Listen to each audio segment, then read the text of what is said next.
vamos a ver por qué. Pues aquí comienza ahora la tercera etapa de Villa. Es decir, Villa hasta aquí ya había colaborado, ya había entrado con Madero, se había reunido con él.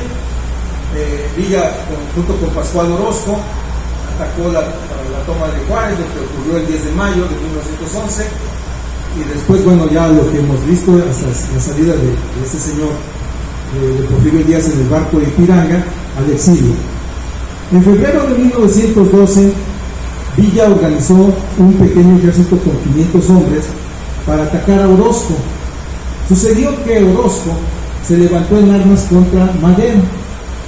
O sea, después de que Orozco había luchado contra Porfirio Díaz para que Madero llegara al poder, ahora Orozco peleaba contra Madero, y entonces aquí entra Villa a defender a Madero. Entonces se junta eso de juntar 500 hombres, pues no es así como en Chile, ¿no? ¿Verdad? Pero Villa tenía esa capacidad tan tremenda. Así que luego de varios ataques fallidos, Villa pasó a formar parte de la División del Norte. Y fíjense, aquí está otro tema interesante: la División del Norte del Ejército Federal, porque entonces la División del Norte va a ser primero de este Ejército Federal, y este Ejército Federal, esa División del Norte, en este momento estaba comandada por el general Victoriano Huerta, que era general porfirista, y había sido nombrado ya Victoriano Huerta como general precisamente por Madero. Luego de varias batallas, Orozco fue derrotado, y el secretario de Guerra y Marina, por su gran participación, otorgó el grado de general brigadier honorario precisamente a Francisco Villa. Poco después, Victoriano Huerta acusó a Villa de sublevación y lo condenó a ser fusilado. Estuvo a punto de ser fusilado Francisco Villa por parte de este general Huerta. Sin embargo, lo defendió uno de los hermanos de Madero, y le perdonaron la vida, digamos, y lo mandaron a una prisión militar allá en Tlatelolco, de donde se va a fugar Francisco Villa y se va a ir entonces a radicar a los Estados Unidos. Ahí, esa es parte de esa tercera etapa. Entonces, bueno, ya don Francisco Madero como presidente se comenzó a organizar. Ya se había levantado precisamente, aquí tenemos el plan de Ayala, 28 de noviembre de 1911, todavía, ya con el plan de Ayala. ¿Por qué se levantó precisamente Zapata? Bueno, Zapata se levantó porque exigían las tierras, y Madero había dicho que él era muy legalista, digamos, que se esperaran, porque vamos a meter primero las iniciativas al Congreso para que se hagan las leyes y se puedan hacer las reformas necesarias, etcétera. Eso que podría llevar años y años y años. Entonces, bueno, la gente necesitaba ya comer, y bueno, como no le hacían caso, los zapatistas dijeron: bueno, nosotros ya queremos las tierras ahorita, y como no les hacían caso, pues ahí está el plan de Ayala. Y bueno, se desconoce entonces a Madero como presidente, y empieza la guerra contra él. Es decir, otra vez la guerra. Y entonces aquí don Francisco I. Madero va a reaccionar, y le manda la ilegalidad a Zapata, y va entonces a luchar en contra de Zapata, y va a mandar precisamente a este señor, a Victoriano Huerta, como jefe del Ejército Federal, pues lo va a mandar en contra de este señor. Mientras tanto, lo que había pasado era que también allá en el norte, eso estaba pasando aquí en el sur, y en el norte otra vez, este Orozco está sublevando. ¿No? Esta sublevación que ya habíamos comentado, donde Francisco Villa juntó 500 hombres y se fue a pelear contra Orozco. Entonces llegó Huerta, encabezando la División del Norte Federal, integró a Villa, y juntos los dos derrotaron a este señor, a Orozco, y tranquilizaron digamos, quedó tranquilizado el país, porque además la zona de aquí de Morelos, pues todavía Zapata no agarraba fuerza para poder estar luchando, sino que estaba solamente en algunos de los pueblos aquí cercanos, estaba como guerrillero todavía. Entonces parece que ya había estado todo controlado. Entonces Villa, una vez que está en la cárcel, ¿no?, en la cárcel de Tlatelolco, se logra fugar, se va a Estados Unidos y viene el otro tema. Nada menos que este señor Victoriano Huerta entra en contacto con el embajador Henry Lane Wilson. Se planea la caída del presidente Madero y se da lugar a la llamada decena trágica, 10 días de guerra en la Ciudad de México. Esa se le llamó la decena trágica. ¿Qué había pasado? ¿Por qué ese señor Henry Lane Wilson, qué intereses tenía para que Madero no estuviera? Pues resulta que Madero defendía el derecho de los mexicanos al petróleo y a las tierras, el derecho a ser propietarios, digamos, del suelo y del subsuelo, como es actualmente lo que ocurre. Y entonces, pues aquí ya había intereses de las compañías petroleras, y este señor Lane Wilson representaba algunos de esos intereses. Por lo tanto, no le parecía bien que estuviera gobernando Madero. Madero era un obstáculo entonces para las ganancias de estas compañías. Por lo tanto, se pone en contacto con Huerta, y Huerta, por supuesto, que tenía ganas de ser el líder, tenía ganas de seguir la ruta de su antecesor, que era Porfirio Díaz. Él quería ser el siguiente Díaz. Pues bueno, agarra y se organiza un golpe de Estado.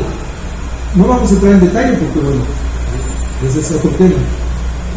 La cuestión es que, ¿qué es lo que ocurre? 22 de febrero de 1913, asesinato de Madero y Pino Suárez, por órdenes de Huerta. Huerta se convierte entonces en el líder principal de México, y aquí entonces comienza otro momento de esta misma lucha que tienen los norteños, que tienen los mexicanos en general. Ahora la lucha va a ser en contra de Huerta. En febrero de 1913, luego del golpe de Estado de Victoriano Huerta contra Madero, Villa regresa al territorio mexicano con el apoyo de los gobernadores de Sonora, José María Maytorena, y de Chihuahua, Abraham González.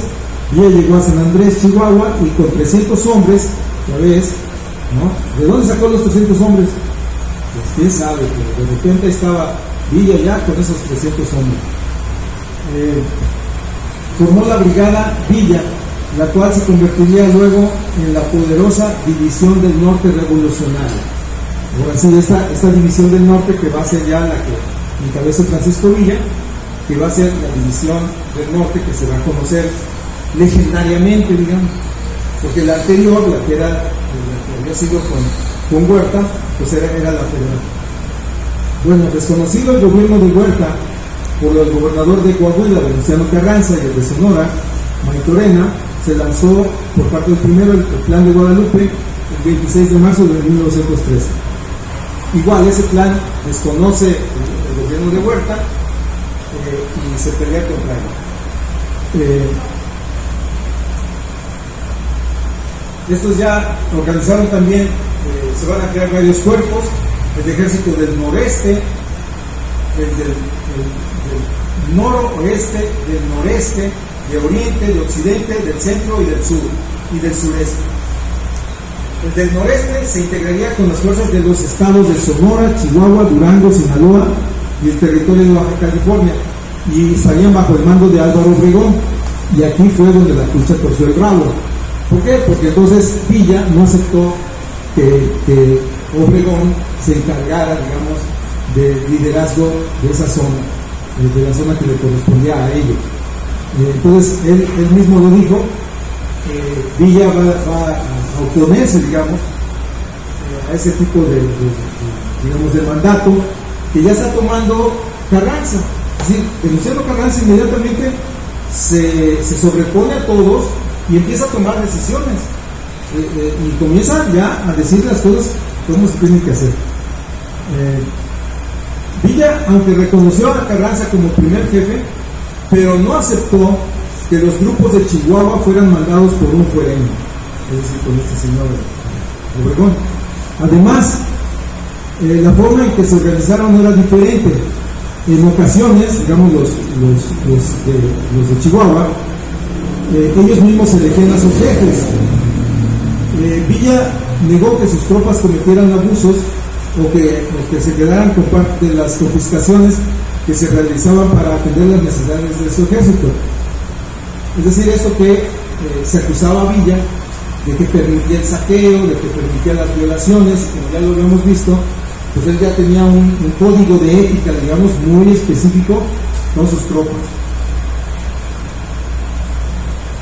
Villa, con poco más de 1000 hombres, tomó el pueblo de San Andrés, defendido por los orozquistas.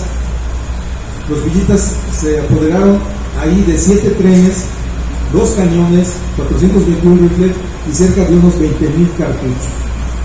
Luego pasó a Camargo, donde se le unió Maclovio Herrera y Trinidad Rodríguez, quienes aceptaron el mando de Villa. Y así se le fueron uniendo varios cuerpos militares que integraban lo que sería la División del Norte, cuya disciplina y orden fue impuesta a veces incluso con el fusilamiento de algunos de los inconformes con el mando de Villa. Y esto fue así importante. En alguna ocasión, uno de los generales no quiso obedecer lo que estaba ordenando Villa. Entonces Villa, para meterlo en orden, le hizo un consejo de guerra y lo fusiló. Y ese fue un ejemplo para que los demás generales no se quisieran pasar de listos. ¿Qué quiere decir esto? Una disciplina muy férrea. Y aquí se habla de dos cosas. Una cuestión es la lealtad por cuestiones de tipo, digamos, porque yo quiero ser leal, y otra cosa es por obligación, por amenaza. ¿Verdad? Si estaba bajo amenaza de mi vida, pues voy a ser leal, ¿verdad? Pero por lo regular, la lealtad a Villa no era por amenaza, sino era más bien por una cuestión de respeto. A mí me llamó mucho la atención la manera en cómo Villa se hizo de este tipo de prestigio, digamos, frente a la tropa, frente a la gente. Pero me recordé también cuando yo estudié parte de la historia de América Latina de Simón Bolívar. Simón Bolívar, que fue uno de los grandes líderes de Sudamérica, libertador de varios países. Uno de los momentos más difíciles que tuvo Simón Bolívar fue cuando trató de integrar a la lucha independentista de Venezuela a los llamados llaneros. Los llaneros eran personas que vivían en los llanos, como en los llanos venezolanos. ¿Qué cosas son los llanos venezolanos? Bueno, pues son amplias zonas con mucha agua, muy agreste la situación. Entonces la gente que sobrevivía ahí era gente muy aguerrida, gente muy libertaria y muy fuerte.